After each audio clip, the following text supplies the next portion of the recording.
បាទខ្ញុំបាទឡើងសូមជូនបទចម្រៀងមួយបទដល់ចំណោទទៅថាស្រុកខ្មែររងកម្មដោយសារសៀនចង្រៃបាទ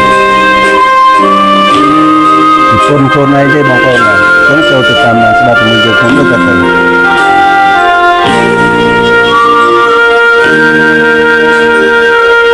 មើលឃើញស្រុកខ្មែរគូតែចងចាំអើយឃើញហើយមិនយំគួរឲ្យសងវេកអើយស្រុកខ្មែររងកម្មហើយមកជ្រៀតជ្រែកខ្មែរយើងបាក់បែករួតកូនប្រពន្ធកូនយំល្វើយល្វើយម៉ែអើយកូនប្រពន្ធអើយខានបានរៀនសូត្ររួតគិតរើខៃអើយ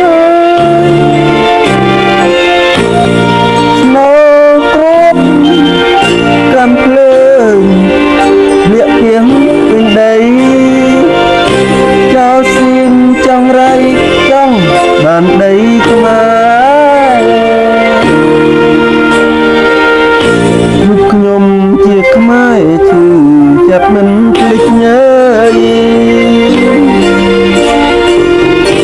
អស់មួយជីវិតក៏មិនភ្លេចដែរ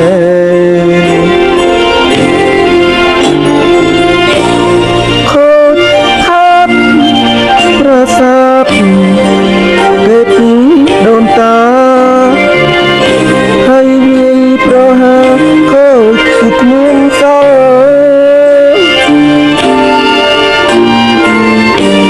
ខ្មែរនៅមិនយប់ខ្មែរសែនស្រណងអើយគេខ្មែរខ្ទេចអងព្រោះសៀនចង់រៃ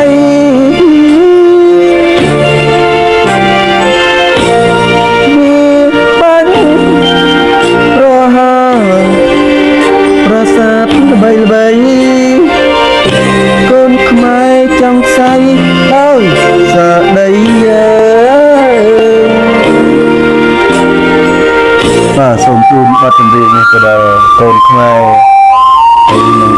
ទាហាននៅជួរមុខបាទសូមជូនពរឲ្យគាត់មានសុខភាពល្អហើយឲ្យគាត់បាទទទួលបាននូវជ័យជំនះយកទឹកដីខ្មែរយើងមកវិញបាទ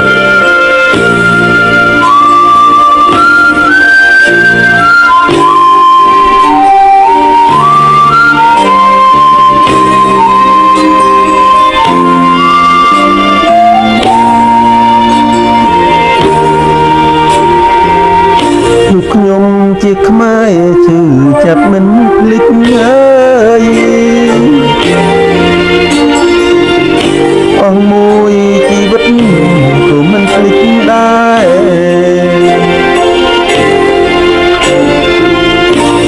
ខូចខាតប្រសាទទេពីដូនតាហើយវាយប្រហារខូចគឺគ្មានសល់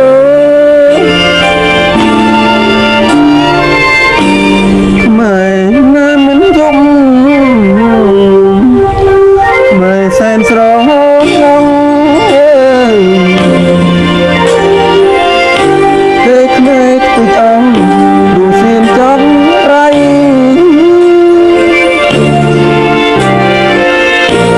វាបាញ់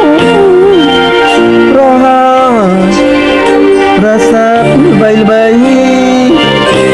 កូនខ្មែរចង់ខ្សែដោយសាដីបាទសូមអរគុណហើយក៏សូមជម្រាបលាបាទរូបមិនគ្រូយ៉ាងណាបាទគឺខមមិនផងបាទ